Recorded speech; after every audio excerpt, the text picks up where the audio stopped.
এক মন্ত্রী ছিল, সে সবসময় শুধু বলে যে আল্লাহ যা করে ভালোর জন্যই করে। তো একবার রাজা মশাইয়ের একটা আঙ্গুল কেটে গেল, কোন একটা কাজ করতে গিয়ে আঙ্গুলটা কেটে গেল। ওই টাইমে মন্ত্রী গিয়ে বলে, রাজা মশাই মন খারাপ করবেন না, ডোন্ট বি আপসেট, আল্লাহ যা করে ভালোর জন্যই করে। এবার রাজা মশাই তো রেগে গেছে যে এতদিন একা একা বক বক করতে কিছু বলি নাই, আমার আঙ্গুল কেটে গেল, এখানে ভালোর কি আছে? আচ্ছা, মন্ত্রীকে এবার বলতেছে, তো আল্লাহ যা করে ভালোর জন্য করে, তাই না? বলে হ্যাঁ। তো ঠিক আছে, যা, তোরে আজকে থেকে আমি জেলখানায় ঢুকিয়ে দিলাম। আল্লাহ যা করে ভালোর জন্যই করে, তার মানে জেলে যাওয়াটাও তোর জন্য ভালো। ঠিক আছে, যা, তোর মন্ত্রিত্বও কেড়ে নিলাম, জেলখানায় ঢুকিয়ে দিলাম।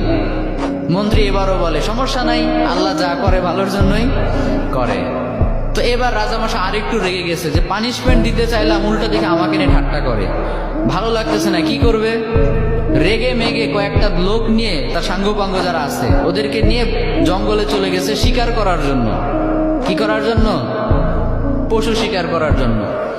তো পশু শিকার করছে করছে, ইন দ্য মিন টাইম কয়েকটা লোক তাদের উপর হামলা করলো। এরা হলো জঙ্গলি মানুষ, এদেরকে কি বলে? জঙ্গলি মানুষ, বুঝতে পারছেন? মানে এরা জঙ্গলি। ওদের ওপর হামলা। এই হামলা দেখে বাকি যারা ছিল রাজামশাই বাদে সবগুলা ভৌ দৌড়, এক দৌড়ে পলাই। চাচা আপন প্রাণ বাঁচা, নিজে বাঁচলে বাপের নাম, রাজামশাই মরলে মরুক, আমরা বাঁচি। আর রাজামশাই তো সুখে শান্তিতে বসবাস, দৌড়ানোর প্র্যাকটিস নাই। ওই আল্লাহর বান্দা একটু দৌড় দিতে না দিতে ধরা পড়ে গেছে। আর অন্যদের তো হেঁটে দৌড়ে অভ্যাস আছে, ওরা পালিয়ে গেছে। এখন রাজামশাইকে সবাই ধরে নিয়ে চলে গেছে এক জায়গায়। আসলে রাজামশাইকে তারা নিয়ে গিয়েছে জবাই করার জন্য। কি করার জন্য? তাদের বিশ্বাস মতে প্রত্যেকটা বছর তারা তাদের দেবদেবীর উদ্দেশ্যে একটা করে মানুষ উৎসর্গ করে। তাদের ধারণা হচ্ছে একটা করে মানুষ যদি আমরা প্রত্যেক বছর উৎসর্গ করি দেবদেবীদের জন্য, তাহলে পুরো বছরটা দেবদেবীরা আমাদেরকে সিকিউরিটি দিবে, নিরাপত্তা দিবে। তো ওই কারণে রাজামশাইকে নিয়ে গিয়েছে, শুয়ে দিয়েছে, জবাই করবে। এখন যেই না জবাই করতে যাবে, ইন দ্য মিন টাইম একজন চিৎকার করে উঠে বলে, স্টপ, থামো, একে দিয়ে হবে না। কেন, কি সমস্যা? বলে, খেয়াল করে দেখো, এর একটা আঙ্গুল কাটা। সুবহানাল্লাহ পড়বেন না? আমাদের দেবদেবীদের জন্য উৎসর্গ করতে গেলে একেবারে পারফেক্ট মানুষ লাগবে, যার কোনো খুঁত নাই, কোনো খাত নাই। এই লোকের তো একটা আঙ্গুল কাটা, একে দিয়ে আমাদের কাজ হবে না, ওকে ছেড়ে দাও। সুবহানাল্লাহ পড়েন।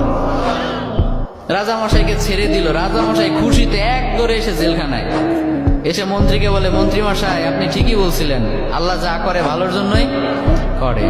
কিন্তু একটা জিনিস আমি এখনো বুঝলাম না, আমার আঙ্গুল কাটার কারণে না হয় আমি বেঁচে গেলাম, তার মানে আল্লাহ যা করে ভালোর জন্য করে, বুঝলাম। তা আপনাকে যে জেলখানায় দিলাম, এখানে আপনার কি ভালো, এটা তো বুঝলাম না।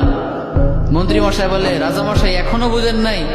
আচ্ছা বলেন তো, আমি যদি আজকে জেলে না থেকে বাইরে থাকতাম, আপনি শিকার করতে কাকে নিতেন সাথে? বলে, তোমাকেই তো নিতাম।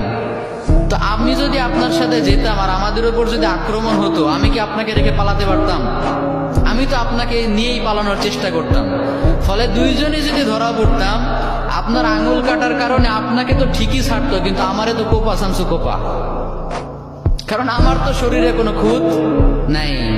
তার মানে আল্লাহ আমাকে কয়েক ঘন্টার জন্য জেলে ঢুকিয়ে চিরস্থায়ী মৃত্যুর হাত থেকে বাঁচিয়েছে, পড়েন সুবহানাল্লাহ। তাহলে এবারও বোঝা গেল যে আল্লাহ যা করে ভালোর জন্যই করে। তাই এই জন্য আজকে থেকে আপনাদের সাথে যেটাই ঘটুক না কেন, মন খারাপ করা যাবে? মন খারাপ করবে না। যেটাই হোক সবসময় বলবেন আল্লাহ যা করে, সবাই বলেন আল্লাহ যা করে ভালোর জন্যই করে।